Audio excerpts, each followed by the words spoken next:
All right, today on the Work Like a Mother podcast, I have someone super special. Her name is Leanne Thomas, and we actually just got to know each other this last summer. When they moved back to Hawaii, I actually helped her buy her house, but we're actually going to talk about motherhood today, a little bit different than the real estate side, a little bit of health and wellness, a little bit of mother, but you are a full-time on-staff employee for Inspire Church, which is the one we go to, which is not just a local church, but actually a global church. You do graphic design for them. You also are the founder of Daily Fuel Online Fitness. You're an Army wife, which is another, like 3 full-time jobs basically right there. You've got a little 8-month-old. He's like the cutest little chub. And you're a mom dog to an English bulldog too. So welcome to the show, Leanne. Thank you. I'm so glad to be here. Absolutely.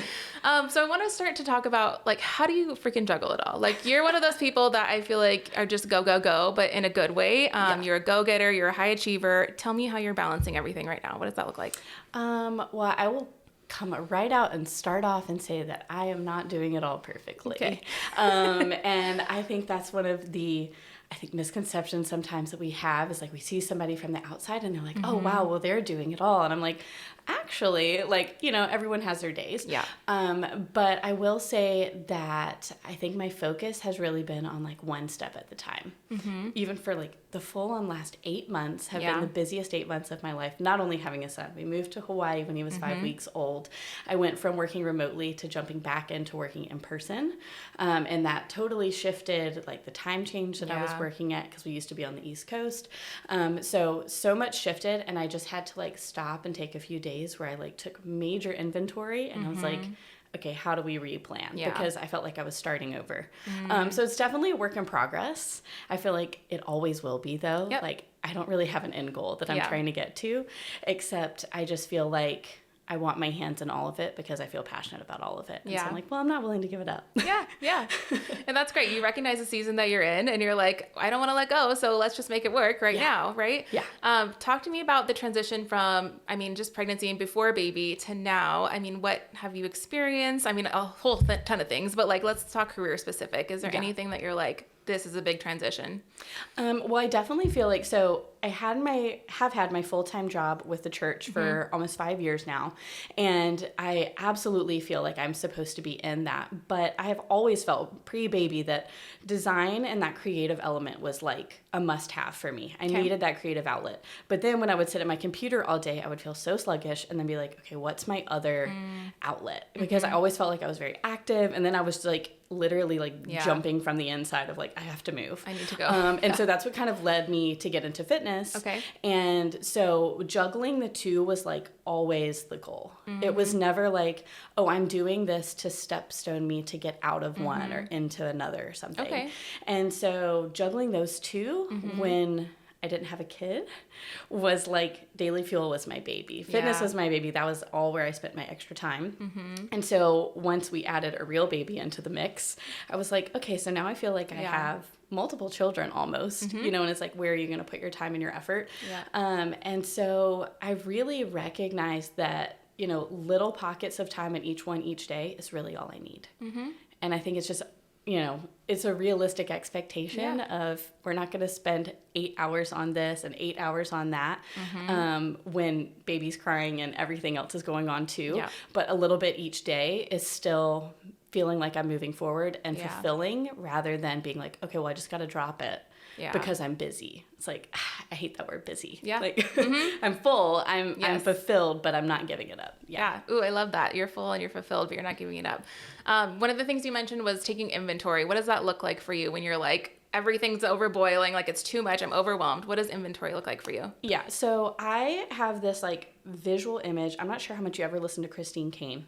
She's a great Christian speaker, and she talked about how she did it all. And I remember hearing it like years ago, and I actually came back to it in the past couple of months because I was like, what did she say she did? She's like one of those people who just does it all. She's also a mom.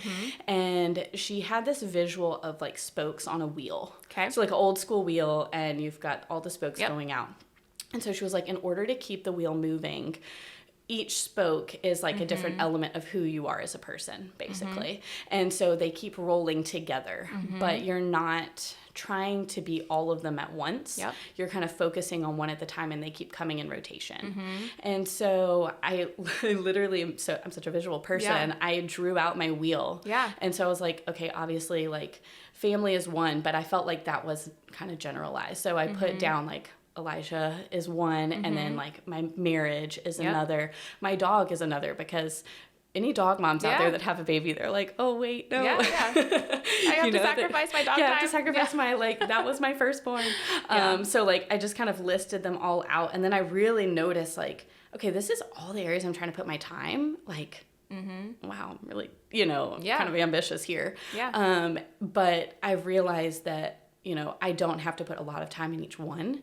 So when I was able to take that inventory with that visual, it was like, okay, are there any that can actually get cut out?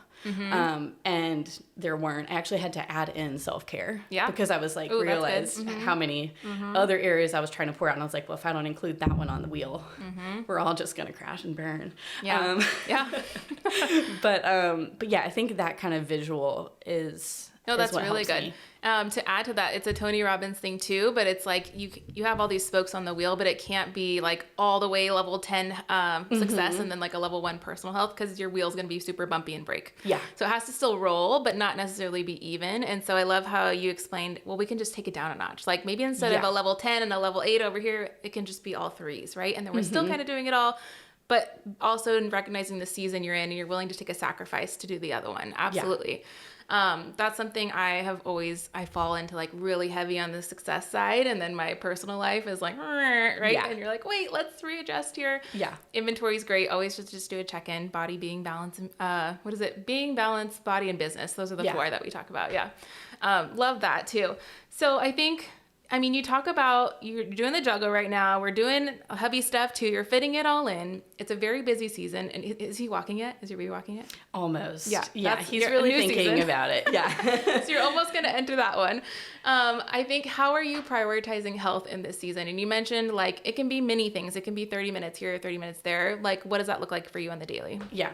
Well, definitely say fitness and having daily fuel established before having baby and everything was crucial, like more crucial than I ever realized how much I would need it for myself. Like I felt like I became my own client in a way, and I stopped teaching workouts for a little while and I just started taking them, and I was like, okay, I actually need this, which felt amazing. But a big part of it is just like a few minutes for me, like starting the day.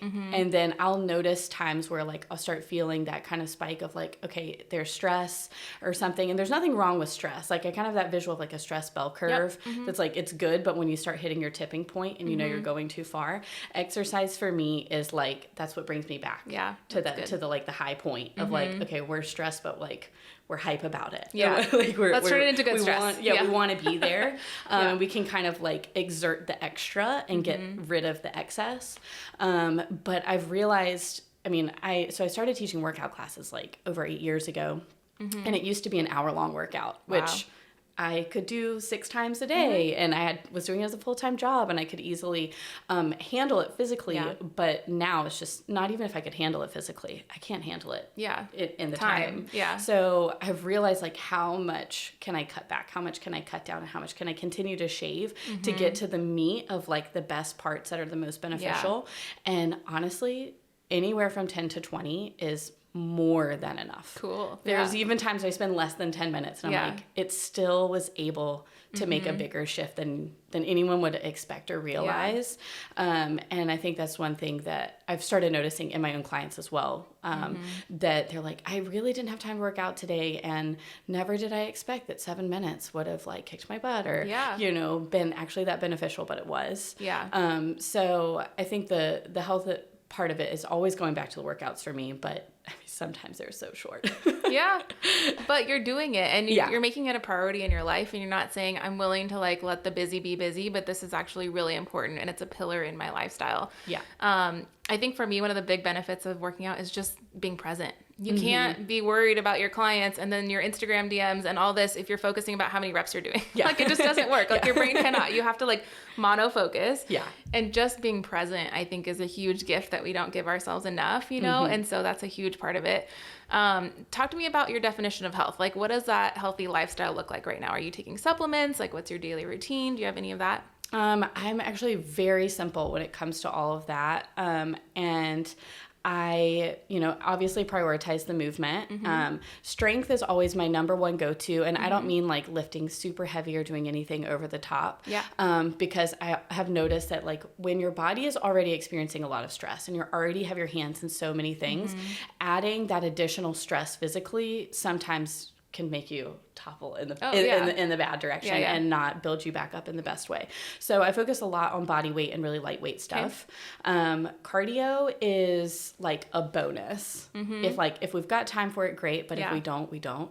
And then mobility stuff is crucial for me right now. Like, meaning just stretching and like moving your body? It's stretching. So I have two different types that I really focus on. One is called resistance stretching, and it's really just making sure that your muscles can move completely. They can shorten all the way. They can lengthen all the way. Okay. And then the other is more mobility focused. That's focused on healthy joints. So making sure your joint can move completely through its entire range of motion without pain. Yeah. And doing both of those along with strength has been like the game changer in making sure that I feel like myself and I feel like I'm capable of doing everything that I need to throughout my day. And then if I can up it and go a little bit harder one day or whatever, then it's like I do that because I enjoy it, not because I feel like I have to. And then diet. So I've actually paired up with a dietitian that has been a really good friend of mine all the way through high school. And she has given some of the best tips of like busy mom, like on the go stuff. Yeah. Spill the tea. Because, and I will happily share and speak her praises. She talks a lot about just like the snacks that you can get on the go to actually meet like your needs for proteins and carbs and fats and all that type of stuff. And so I took a look at like all these snack ideas that she had and just like scoured Costco. Like, this is my weekly list. Yes. And so right now, everything in our house is like the easiest, quick grab and go. And I think she really helped me understand that there are becoming better options out there that are grab and go, that are still good for you, that aren't packed with preservatives and all these things that you worry about. We have this association that if you think that it's easy, then immediately it must be bad for you. Oh, absolutely. Yeah. And that's not necessarily the case. Yeah. You do have to do your research. You do have to look at the label, but it doesn't necessarily mean you can't have quick solutions. Yeah. So there's like really random things like, I mean, I can call them all out, Chobani yogurts and like different things, but it's like, it's what would you say like top 5 grab and goes are right now? There's like this dark blue bottle of Chobani yogurts. They're kind of pricey, but they have literally 20 grams of protein. It's a drink? Yeah, it's a drink. And they even make one that's Oreo flavored. Yeah. Okay. And it's 20 grams of protein in one drink, no added sugar, and it has all the probiotics you need for a day. Cool. Yeah. And it's like, it tastes like Oreos. Yeah. And I mean, they have fruity ones too and stuff, but they're not like overwhelmingly sweet. Okay. That's definitely the go-to. There's also a lot of like good soups that are like packed with all the protein and all the veggies that are just heat up and go. And you're finding them at Costco? Yeah, they're all at Costco. Awesome. They're like chicken tortilla soup. Yeah. And you can add in like a pack of heat up rice, and it's like soup like that. Soup doesn't require preservatives, guys. No. Like, some do. Like look at the label, but like they really. It's I'm just not a habit soup necessary. eater, but I think if it was there, I would eat it. Yeah. But if you pack it with a lot of veggies, a lot of meat, and like a carb, like rice or something to actually make it filling, it's a good meal. Otherwise, you're just like, wow. It had liquid. What's next? You know? Yeah. And so I'm realizing a lot of them are liquid, but I feel like it is an easy way to be sure that it's being filled with a lot of the stuff that we need. Yeah. I would have to look back at my grocery list to give you 3 more. Yeah. No, but you're good. That's amazing. I will ask you, like, what's your go-to breakfast? Because that's usually my struggles. I could just have coffee until like 2 p.m. and then I'm like, oh yeah, I didn't eat. Are you eating breakfast? Are you heavy on breakfast? I have to have breakfast. Okay. And that was actually one thing that Sarah, the dietitian, she like straight scolded me. And she was like, you used to coffee and work out on an empty stomach and do all of these things. And she was like, you cannot do that anymore. No, it's so bad. And so the Chobani yogurt is always like the first go-to. Okay. And then I've switched from coffee and I now do matcha. Oh, okay. And I can do that. I find that is a much more sustainable, like light level of caffeine that gives me a lot of focus, but not just like The gotta have the crash. coffee. And it also decreases my need to feel like I need to go to Starbucks. Oh yeah, for sure. That's funny. Yeah. But the other one is oatmeal. Oatmeal doesn't excite many people, but when done well, and when added with things that you like, it's very sustainable and is really easy to do on the go. And like, what all you need is water. Yeah. So True. those are my.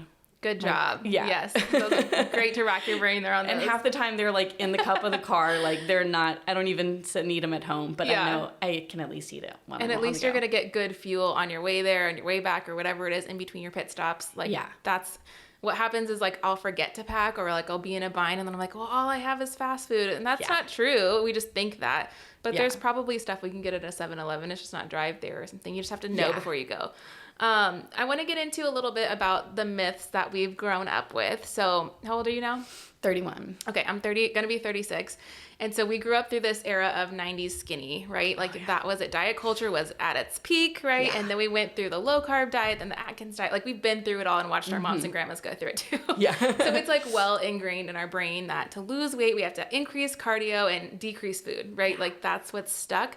What's the reprogramming that you're having people do or that you've gone through personally? And like, what is it now to be healthy? Yeah. So, all of that stuff makes me cringe. And I feel like it's still lingering. Like we feel like it's in this place where it's gone and it's not gone at all. It's so deep rooted. I think it's just actually evolving and shifting to new bad habits, which is really unfortunate. But I definitely think that health-wise, strength should be the foundation. Okay. Cardio, while it is beneficial and it is a necessary pillar, like if I had a spoke on a wheel of strictly fitness stuff, cardio would 100% be a pillar. Yeah. But cardio can be split into two pillars of intentional cardio, going on that run, taking the cardio class, doing cycling or something like that. And then NEAT, which is like the stuff that you do in your day-to-day. You know, choosing to take the stairs rather than the elevator, choosing to park a little bit further away. Like the extra things that you do that are like not necessarily exercise focused, but they keep you active throughout the day. That deserves a pillar in and of itself. That could be a smart choice that you make that does not require you taking more than an extra 30 seconds. You don't have to have a 30-minute jog. But as far as food, I think that there's just been such a misconception that exercise is what's going to help you lose weight. Diet is going to be your focus if you really want weight loss. But I think also when people want to be slimmer, thinner, or they want to feel like they can see muscle definition and toned and like all these buzzwords that come with it, it's not necessarily weight loss that they're after. And everyone thinks, well, I just need to lose weight. I just need to lose 10 pounds. And it's like, there's actually nothing wrong with the number that's sitting on your scale right now. And especially if the doctor's something, like no one's telling you there's anything wrong with the number on your scale. Why did you define it as unhealthy? Because the number that's on my scale now is way different. Especially after having my baby than it ever was before. But my body is stronger in many ways than I've ever been. And so I'm like, since when did that become my gauge of health? So I think weight loss, while it does have its place and, certain people really do need to make that their priority at a certain time, I think body recompositioning is a better phrase and a term that's more what people are going for than they realize. 100%. And that the number really doesn't matter. It's like throw away the scale. As much as I thought it was. Yeah. Like don't let that be what's holding you to a level of success, because I don't see that as defining success. I don't own a scale. And when people come to me and ask about weight loss, I direct them to a dietitian, and then I'm like, let me know when you're ready to move and when you want to feel really good in your body, because my exercises are not here to help you like deplete your body to the point where you will eventually lose weight. That's kind of what exercise does when it's that's what we do as women, though. We like self-sabotage ourselves over and over and over, and then we yo-yo, and then we're just like so frazzled. And I think especially for high career women, we always prioritize work over ourselves. And so it's just got to stop. Like we've just got to get clear that health is wealth. not necessarily everything else, you know? Yeah. And I think strength is the new sexy. I think that's really where it's at. And I've seen this kind of change in influencers too, where they're focusing on the heavy weights per se, but it's just being self-confident. It doesn't mean you need to be sculpted and like have this cinched waist and big butt. Like, but instead it's like just feeling healthy and feeling strong. Like, I can tell you, I cannot do a pull-up, but I would love to do it. And like, let's get to that position and that be the new goal instead of like the number on the scale. I think that's such a good point of like, so I do tend to hit like goals for myself of like things that I want to be capable of, you know, if I notice myself like, I mean, especially just freshly postpartum, I felt like in a lot of ways I was starting from scratch. Yeah. And I was like, okay, I want to get back to the point where I can easily do 20 push-ups on my toes. Like, I want to feel capable of that and not feel like I'm dying. Yeah. I want to feel like I can carry my son who's growing. He's 20 pounds now. The car seat weighs 12 pounds. And then the stroller is an additional 17. And if I put all three of them together and I need to pick it up, I don't want to be huffing and puffing. That's so good. That's my goal. Yes. You know? Yeah. And so being able to realize, okay, if I do these squats, I do these lunges, I do these things, I will have the strength to be able to lift the 40 to 50 pounds or whatever that number was. And so it really tries to kind of pull back of like, oh, how much weight can you lift in the gym? Because that's not really what we're focused on. Yeah. But it's like, okay, but if I can hit this weight, then I can do this thing that I actually care about. Yeah. And I think that's the difference. That's so good. And I think one of the things I'm victim of is just sitting for too long. And so do you have a recommendation of like, how often should you get up? What should you do during that break? Like, is it 2 hours, 1 hour? What do you think? Well, so because I do sit at a computer like 9 to 5, at least 3 days a week, a lot of the other days I am moving around, I personally have an alarm every 2 hours. Okay. And a big part of it for me actually came from my eye doctor because of the screen time more so than even the moving. Because I was like, oh, I'd work out before. And then like, you know, I'd get up and move at lunch or whatever. I was like, I would be okay to not get up. Yeah. But every 2 hours, like I have to go outside and look in natural light rather than like the indoor, the screen light, all that type of stuff. Yeah.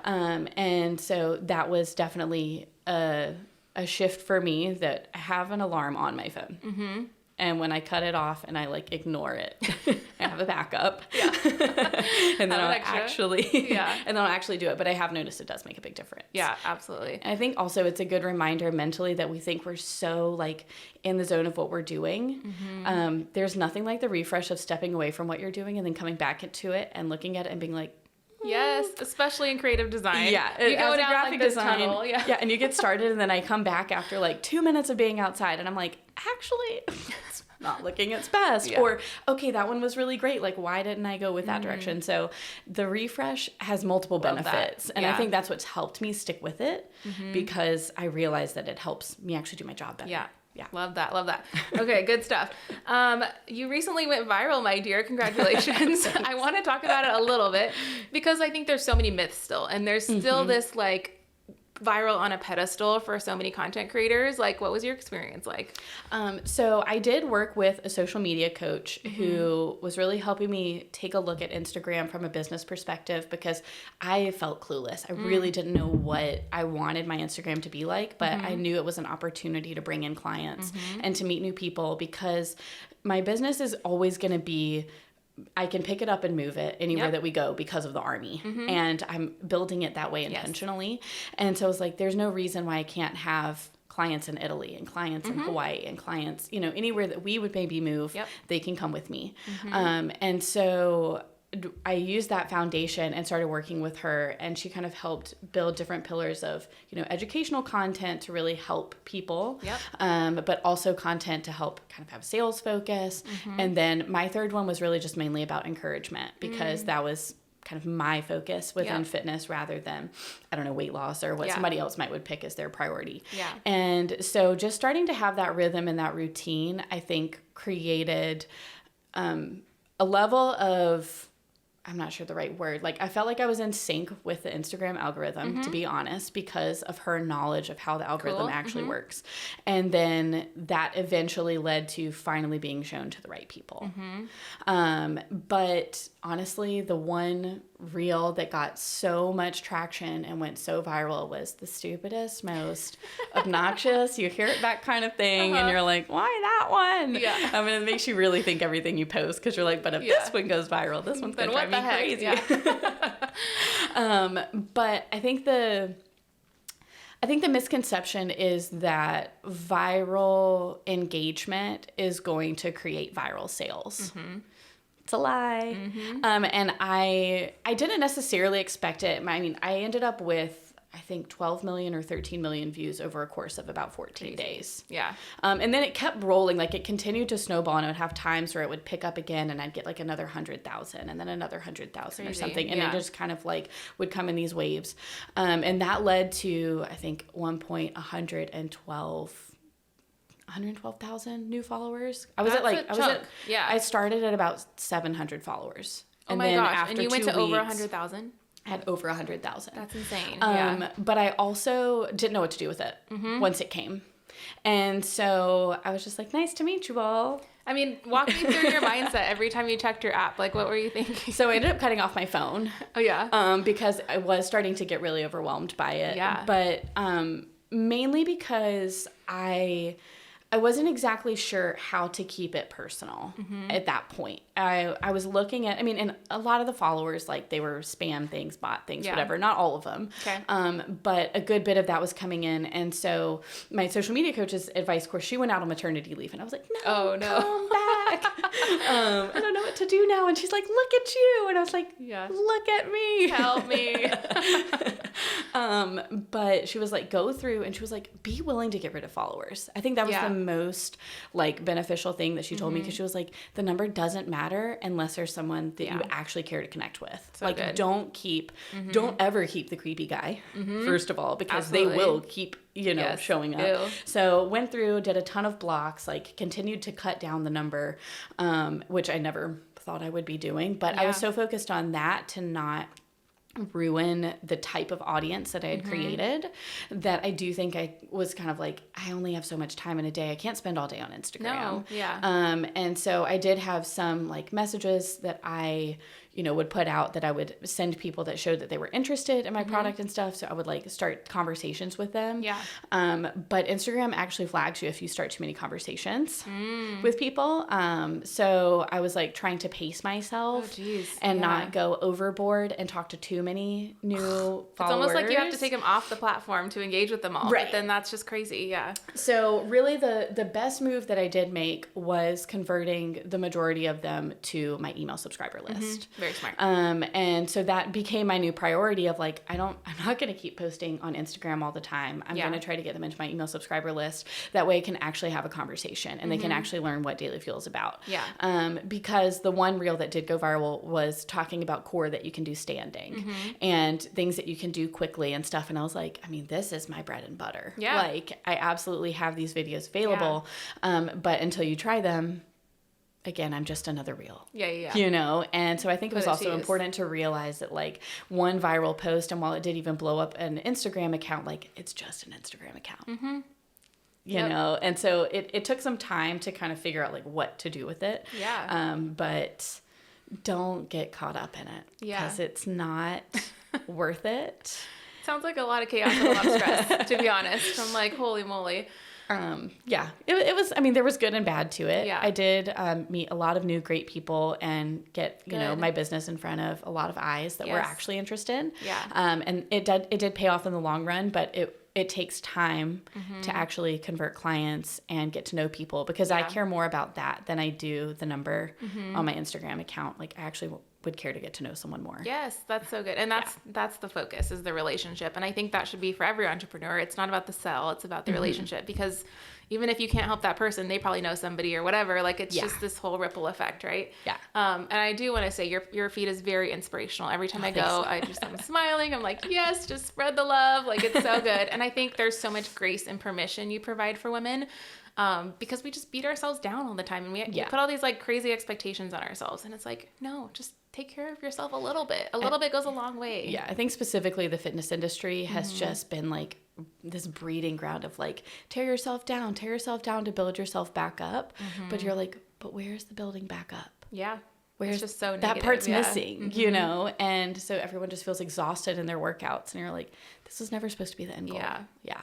So action steps for someone who like, I love everything you're saying. Like, what the heck do I do? Is it just connect with you first, then the nutritionist, then decide to come back full circle? What's the roadmap of working with you?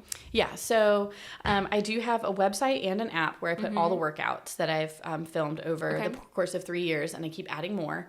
And so the easiest way to get started is definitely on my website. Yeah. And if you want to directly communicate with me, Instagram, absolutely. My DMs are just a way to have a personal conversation. It's just me. I'm a one-woman show. Not a VA. Yeah. So, so that's definitely the best way to chat if you have specific questions. But I've just started in 2024 as a part of, doing things well in motherhood and dialing back a little bit. Yep. I've cut back on a few things and kind of revamped the membership. So I now have a 24-day free trial. Oh, yeah. That's a lot. 24 days to try it for free, and then it's $24 a month for the entire year. We're not doing sales. We're not. Girl, call your sisters. We we don't have time for any of that. Yeah. So I was like, we're just gonna set it at something that is really beneficial for everybody to get started and to decide whether or not they feel like it's a fit for them. Yeah. Because I remember signing up for stuff prior to becoming a fitness, instructor and feeling like, okay, I just gave you my money and I really didn't even like it. Yeah. We're not here for that. Yeah. So try it for free. Yeah. Absolutely. I just want to get to know you. And then once you're inside the membership, there is access to all of the dietitian information. Cool. So she filmed videos that are specifically about diet, all the plans. She doesn't really do necessarily meal plans because she wants you to feel like you can incorporate it as you're busy. And meal plans don't work for everybody. No. So love that about her. And then she has a special rate for Daily Fuel members. If you ever want to do one-on-one coaching with her, you can schedule that as well. Because not everyone really is focused on weight loss, or they feel like they've got their diet, kind of in a good track. So not everybody is using it, but it's an available resource if they need it. Yeah, that's super good. And I think just learning those principles about diet are huge. Yeah. Like for me, I'm in this exploration phase of like just accepting how toxic American food culture is, and how, again, deep ingrained it is in all of us. So you have to like totally reprogram yourself. But it's awareness. It's checking labels. It's looking at where food is coming from, right? Yeah. And eating more things that grow in the earth than are processed. Yeah. That's the biggest one. Yeah. Super good. So any last advice you have for a woman who's maybe new to motherhood, same like you, and they're in the struggle? They haven't fought off the baby weight. They're feeling beat down. They're overwhelmed trying to get back into career. What's your advice for them? I think for me, the biggest thing that's been helpful that even I was struggling to do for a little while, especially newly postpartum, was to move, because we are immediately targeted with this concept that we're supposed to drop baby weight, that we're supposed to do all these things, that we need to get our body back, we need to bounce back, blah, blah, blah. And don't move for any of those reasons. Move for your mental health. Move for feeling like yourself again. Yep. Move for feeling strong enough so that you can be like the mom that you want to be. Yeah. Because you want to feel really good and enjoy this part of your life. Yep. And for me, movement has been crucial for that, but it's honestly been more for my mental health than anything else. Love that. And the last element of it, it's not even in my mind or in my vocabulary, is the diet or the weight loss part. Yeah, so good. Okay, well, every episode we wrap it up with something fun. So what is your go-to Starbucks order? Starbucks order, this just started with pregnancy, and I think it's forever long, is a chai latte. Okay, yes, I used love to them. always be black coffee, 100% always. But yeah, it's chai latte, and now it's slowly evolving into a dirty chai. Okay, love it. That's my go-to, is the dirty chai. What do you make for dinner if it's last minute and you're in a bind? Last minute and I'm in a bind is usually a Rachel Ray recipe. It's called Chicken Under a Brick. Okay. And it's incredible. What's the brick? So you do Dijon mustard and olive oil and crushed red pepper, salt and pepper. That's it. It's 5 ingredients. And you coat that in your chicken, you put it in the pan, and then you weigh it down. So that's the brick part of, like, you put an extra pan on top. I usually put our kettle sitting on the top with some tin foil so it doesn't make an extra mess. And like you cook it on either side, and it's incredible. Oh, I'm going to try it. That's fun. I don't even think I'm telling you the whole recipe right, because I don't use the recipe anymore. Well, this is my version this is the of Leanne what version. they did. Super simple. Love it. Just dump and go. Okay, name a book. Oh, wait, did I skip one? Favorite department of Target. Do you have one? Ooh. I avoid Target at all costs because I know I'm weak. Okay. But yeah, baby section for sure has been, it's been my weakness. I'm just like, Okay. oh, but Target's got it. Oh, but Target's got it. Do you have a favorite line at Target for baby section? all the Cat and Jack stuff is like super cute. Yeah. Yeah. Okay. Just like, oh, it's only $3. I gotta have it. I know. Name a book or a podcast you recommend. Okay, currently reading a book that I'm obsessed with. It's called Habits of the Household. Oh, and yes. Justin Whitmel Earley, I believe is his name, is the author. And it's been really interesting. My husband and I have both been going through it, and it's really leaning into like habits and rituals that you want to have in your day-to-day life. It is a Christian founded focus. Is it the dad writing it? Is that I think I read it. Yeah. Super good. And he has multiple, and so we're kind of diving into other things that he's written about. But I think it's just helping me understand even more of, you know, as busy as we are, and as much as I hate that word, like we only have a few moments to fit in all of the things that we want to fit in a day. And so he's like, make them habitual because otherwise they will fall and they will drop. Yes. And I'm just like, yes, I need that. And I need that again and again and again. Yes, so, absolutely. Yeah, and like that understanding what is the rhythm of your family and like what are the core things we have to hit every single week. Yeah. Yeah. And then also find out the ones that don't work and cut them. Absolutely. Toss them in the trash. Yes. Again, the inventory. What's working, what's not working. Let's try it again. Yeah. I'm a big fan of the Jefferson Bethke family. Are you familiar with them on Howie? I have to look at Okay, that one. I'll share with you after, but I have another podcast on it. But they talk about how like Earth was created in 7 days, right? Like, and then he rested. And so everything is a 7-day ritual. So Sabbath, it's a 7-day ritual. And so we wipe the slate clean every single week. It's not like we have to do this in a year or in 6 months or a month. It's like, no, if we messed up last week, we didn't get a date night, we get to try again next week. Yeah. I love that, like that permission, Yeah, that grace. I need that. Yeah, and also just the shorter timeline to have like a realistic focus because I'll forget what I said I was going to do 3 months from now. Yeah. I mean, my brain capacity is not there at the moment. Yeah. And if you're thinking like this big thing, it's too big and it's too scary and too intimidating, and then it's not going to work. Yeah. So permission to try. Every 7 days we get a new one. Yeah. TikTok or Instagram?